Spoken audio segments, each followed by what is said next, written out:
get started in about 1 minute. Sean, go ahead and give me a countdown when we're ready. Are we on?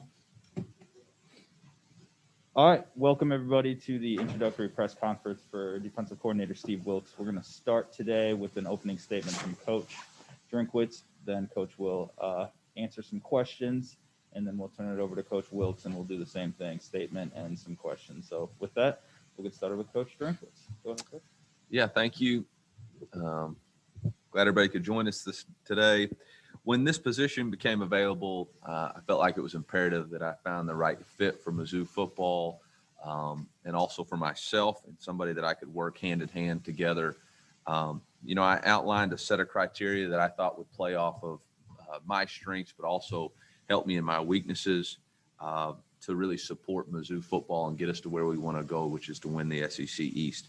The very first thing that I was looking for was a man of character, somebody who represented the values that our program has on a daily basis, somebody who could support the vision for our program, understand what it means to be a Mizzou Tiger and what our goals are on a daily basis, a great teacher and communicator, somebody who could be a leader of the staff and a motivator of our players, and then somebody who had experience at the highest level that I could bounce ideas off of. They could, if they were a former head coach, I thought that would be a really positive for me still as I'm learning to be a head coach. And so I kind of set these criteria up, fielded a lot of phone calls, but ultimately kept circling back to one person and really just targeted them for a while. And finally was able to get Coach Wilks to join us. Steve Wilks embodies all of these characteristics that I've been looking for. Somebody who is a man of great character. We are excited to welcome his wife and 3 kids to our program. Somebody who has a great reputation for a strong defense and defensive football. Somebody who has great reputation in the coaching community as far as being a leader of men and motivator of players. You've seen the outpouring of support in social media from former players who are congratulating, including former great Tigers like Marcus Golden, talking about how much fun it was and how much respect they have for Coach Wilks. I know that he'll be a leader of our staff, and obviously his experience, not only in college football, but in the NFL, will be invaluable to us as we continue to chase our goal to win the SEC East. So with that, I will open it up for questions, and then we will turn it over to Coach Wilks. So questions? Looks like first one's going to be Gabe DeArmond, Power Mizzou. Go ahead, take it away, Gabe. Yeah, Eli, I know every coach generally has kind of a list in their back pocket of, hey, if I ever need somebody, these are some guys I want to talk to. Is that something that you had, and how prepared were you for the possibility of maybe needing to go on this search when Ryan left for Illinois? Yeah, I mean, I've always had a list of people. I had first got to know Coach Wilks last year when I was at Appalachian State. And actually knew of him just being at North Carolina State, knowing the defense that he was able to put together with the Panthers. And so, he was somebody that I always had a tremendous amount of respect for, and there was an open line of communication there. Absolutely had a list ready to go, and I'm ready at really just about any position, to be honest. Next up is Dave Matter from the St. Louis Post-Dispatch. Go ahead, Dave. Hey, Eli, the fact that Steve hasn't coached at the college level for a long time, how closely did you have to look at that when taking into consideration just the recruiting aspect and then just being out of the college game? Yeah, I it was one thing that I considered just because I do think there are some distinct differences in the game. But because he had experience in college football, I think most recently at Notre Dame, I knew that there was going to be a familiarity with what it was in recruiting. I know there's a familiarity with what football is, and I think you're seeing, some success with NFL coordinators coming down and joining us in the college game. But the most important thing, and you'll see when you get to visit with him in recruiting, he's a great communicator. He's somebody that's going to be identifiable with. He's somebody that recruits are going to immediately recognize as somebody who can get them and develop them to great men, but also great football players. He's got experience in the NFL. He's going to have more experience on the NFL side of football than any other coordinator in our conference. He's got more experience in the NFL than I believe any coach in our conference. So for that to be, the stated goal of most of our players to get there that we recruit, why would you look anywhere else than with Coach Wilks and what he's done in the past on the defensive side of the football and what he's going to be able to do developing those players here. So to me, I thought it was going to be more of a strength than any type of weakness. And recruiting is all about relationships. And again, once you get a chance to visit with Coach Wilks, you'll see that I don't think that's going to be a problem. Ben Arnett, KOMU TV, go ahead. Eli, when you look at some of those pro to college success stories you just referenced, what translates well from the NFL to college? Well, I mean, player development, schematics, wanting to do it at the highest level, holding players accountable. Experience is the best teacher, so he's going to be able to immediately walk in and tell these guys, hey, you want to play at the NFL, these are the things that you have to do. There's a lot of coaches who are selling out there that, hey, if you want to go play the NFL, this is what you need to do, but they haven't coached in the NFL. They haven't coached, in Super Bowls and in NFC championships. So they're saying what they think it is. He's going to be able to say, this is what it is. This is how you do it. This is what that experience is like. And I think, again, just a man of character, somebody that we're all going to have a tremendous amount of respect for because of the wisdom that he brings and the way he relates, a standard of excellence and a standard of discipline. So I think it's going to translate really well. The worries are whether or not, RPOs and hashes are a little tighter. I think football coaches can figure that. But last time I checked, it's not like they play with 12 and motion towards the line of scrimmage. It's an 11-11 on football game. Mitch, 40 Power Mizzou, go ahead. Eli, you mentioned someone with head coaching experience kind of being a plus. I guess why was that so important to you in this search? Well, I think it was just a plus, but obviously somebody who's gone through some of the same things that we experience, whether or not it's player discipline or schedules or, dealing with things that only people understand that have sat in that head coach's chair. There's only one way to understand that, and that's for you to have sat in it, and coach has sat in that chair. Obviously, I'll be able to bounce some stuff off of him, and we've already had, yesterday flying in just discussions on schedules and what ways we could do some things better. Jack Sobel, the man eater, go ahead. Eli, even as an offensive coach, what are your philosophies on what your team's defensive identity should be and how that kind of lead you to Coach Wilks? Yeah, very simply for us, it's stop the run and have some fun. Number 2, it's use harass and hit the quarterback. And number 3, it's tackling turnovers and situational football. And turnovers for us, we're going to start calling ball disruption. So for us, those are the 3 things. That's the 3 things that I want our defense to be able to do. How Coach Wilks and the staff handle that is totally up to them. But we're going to stop the run and make a team be one-dimensional. We're going to confuse, harass, hit the quarterback. We're going to force takeaways, ball disruption, be great tacklers, and understand situational football. If I could ask a quick follow-up, you mentioned the turnovers part. Wilks has a background with the Lovie Smith tree, which is pretty famous for forcing a lot of turnovers. Is that something that really appealed to you when you were looking for a coach?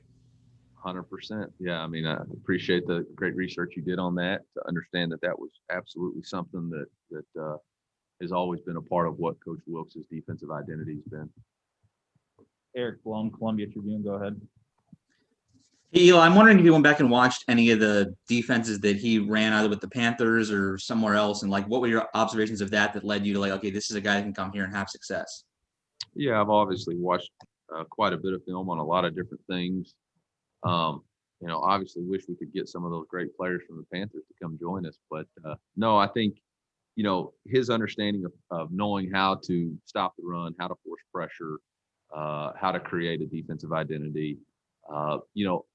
All great coaches take what they have and make it to what they want. So he's obviously going to be able to transition, what he's got player wise to make it fit the schemes, but he understands who his DNA is. Kyle Pinnell, the man eater. Yeah, hey Eli, it wasn't that long ago that Coach Wilks talked about maybe taking a year off to kind of reassess and going into the hiring process. What were those early conversations like, and how did you go about convincing him that now is the right time to go right back into coaching at the college level? I think we're all looking for the right opportunities. For us, core value number 4 is enjoy the journey. Football is it's not really a destination-oriented business. It's really about being on the journey with people that you really care about and being aligned. Alignment is, to me, the greatest indicator of success. Can we all be aligned in our core values and our goals? And so just really tried to share with him what our vision for Mizzou football is and what our goals are on a daily basis and how we go about accomplishing those goals. And I think those resonated with both of us on what we think is important. And, ultimately, Coach had a lot of opportunities, a lot of different places that he could have ended up being. But I think the opportunity to be at Mizzou, to get into the best college, get into the best conference in college football, and to establish himself here as a great defensive coordinator, I think is just going to open up a lot of doors for him in the future. Colin O'Brien, Jeff City News. Eli, it's the nature of the business, but for players that maybe were recruited or committed to coaches that aren't here anymore, how did you go about, talking those guys through this process? And then how much information did you share with the current defensive players as you were going about making this decision? Well, I think first and foremost that every player that's committed here commits to the head coach and to the university. They don't commit to a position coach or area recruiter. And that's the job of the head coach, is to make sure that he builds relationships with players and families, and make sure that they understand the vision of the program and not necessarily the one person. Because what we do know is that assistant coaches do change. That's just part of this profession. So I haven't had any issues so far and don't anticipate any. I think everybody was just excited to see what the new direction is going to be. One of the things that I talked to our guys about are the same things that I talked to you about. And this is what I was looking for within hiring the new defensive coordinator. And then I made a promise to them that they would be the first to know as best I could, and was able to fulfill that promise on both the defensive coordinator hire and the defensive line hire. Before it was able to get out on social media or all that stuff, we were able to get that information to our players. And so that's been important to me, is to try to make sure they know first. Andrew Kaufman, KMIZ. Hey, Coach, just what kind of statement do you think this makes to get a former NFL head coach to come to Columbia as your defensive coordinator, kind of showcasing your recruiting ability, not just with players, but also with coaches? I really don't think it has anything to do with me. I think it has to do with what everybody's buying into as far as what Mizzou and the opportunity that we have here to form an identity. Again, the same things that attracted me to Mizzou are the same things that I believe attracted not only Coach Wilks, but our new defensive line coach. It's a great opportunity to compete in a league that is open, that is an open door, that has an open gap for us to establish ourselves. And it's a challenge every single day to compete against the best without any layups, without any gimmies. And so I think that's really more what it is than necessarily me recruiting. Gabe DeArmond, Power Mizzou. Eli, I know you love follow-ups, so to avoid that, I'm just going to ask two questions at one time. First off, I'm sure you won't share names, although if you want to, that's great. But can you give us an idea of kind of how much interest, how many interviews you did for this, and also just kind of let us know what went into the situation with Brick and the decision to go a different direction there?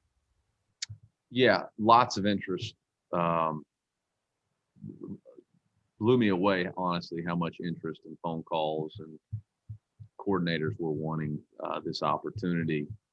Did my due diligence and interviewed, several people, a lot of which aren't known, and that's on purpose. But ultimately, really only had one recruiting trip, and that was to go land Coach Wilks, and that was my, really my singular focus when I went and left here to go interview people, was to go convince Coach Wilks to join the Tigers. As far as the defensive line position, just felt like it was an opportunity for us to go to have a fresh start, respect Coach Haley and the job that he's done here for the previous 4 years, and wish him nothing but the best. But it was an opportunity for us to start new and go in a different direction, and felt like I needed to do that. And so, with that, we're in the process of hiring Jethro Franklin, a guy who has a tremendous amount of history, both in the NFL and college, just a tremendous amount of energy and character, a guy who knows technique and details, and somebody who I think can really help us grow in the defensive line room and recruiting. So we will be working on finalizing that hire within the next day. And final question, Coach Drinkwitz, comes from Dave Matter, St. Louis Post-Dispatch. Go ahead, Dave. Eli, how much did you kind of lean on Coach Harbison for talking when you hired Steve, just because of their association working together? None. We don't trust Cheese with high level decisions like that. No, I'm just kidding. Obviously, Cheese had a relationship with Coach Harbison, but for the sake of trying to keep everything really tight to the vest, tried to limit everybody's knowledge of what was going on. Coach Smith and Coach Wilks are also fraternity brothers, so tried to limit that exposure too as best I can. But we're all really excited to have Coach Wilks join us, but no, I didn't. I made my own evaluations. I didn't ask Coach Cheese for any. Right, Coach Wilks. So, hey, with that, I'm going to introduce Coach Wilks. We'll bring him up to the podium. Thanks, guys, and great to see all y'all on Zoom again. So, all right, Coach Wilks, good luck. They're a crazy bunch. They'll try to sneak in 2 questions.